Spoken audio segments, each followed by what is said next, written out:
Буга абдан аяр мамиле кылыш керек да. Аяр мамиле. Алыскы туугана жакын коңшу деп атабыз бекер айткан эмес. Анан буга дипломатиянын эң жогорку чеберчилиги керек. Дипломатиялык. Мына мен айтып кетейин, мына бизде азыр түрмөдө жатат, оны соттолду, 5 түрмөдө жатат. Кытайдын гражданины, Кытай улуту жатат бизде. Тергөө иштеп атабыз. Алла бакырган жок да.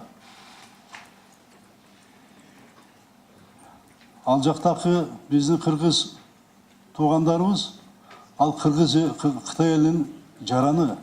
Айырда Кытай Республикасынын мыйзамдары иштейт. Айырда ошол мыйзамга баш ийет алар. Алардын ички ишине биз кантип кире алабыз?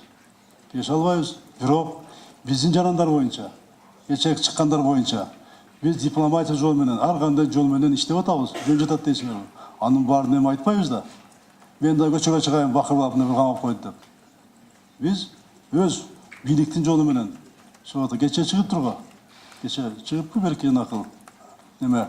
Кечээ чыкты бирөө. Буга этият мамиле кылыш керек. Мына биз деле көп улуттуу элбиз. Көп улуттуу кыргыз эли.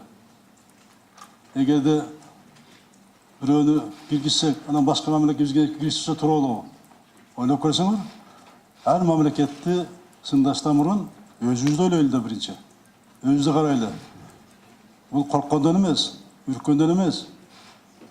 Бул келечекке жанакы мамиле бузулбасын деген, карым-катынан бузулбасын деген маселе. Азыр Кытай Республикасы деле ачык айтканда азыр өнүгүп аткан мамлекет.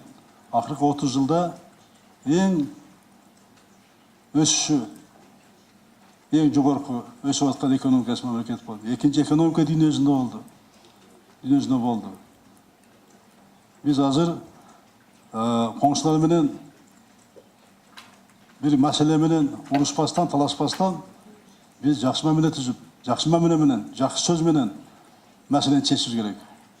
Бакырсаңда чечилип кетсе, мен чыгып бакырат элем, чыгып алып көчөгө. Кой бер да кой бер. Эмне кылып атасың деп. Мушта салып чыгып бияка деп. Мен чыгат элем биринчи. Бирок бул өзүнүн эрежеси бар да. Биз стратегиялык партнербуз. Келишимдер кол коюлган келишимдер бар. Ошо келишимдин негизинде мына иштеп атабыз. Ошон үчүн бул маселени дагы мына көтөргөндө эми коюш керек. Бирок эми мындай аяр этият мамиле кылыш керек да буга дагы. Мына дагы айтып кетем. Бул боюнча иштеп атабыз. Маселе коюлуп атат. Сүйлөшүүлөр жүрүп атат бул боюнча дагы.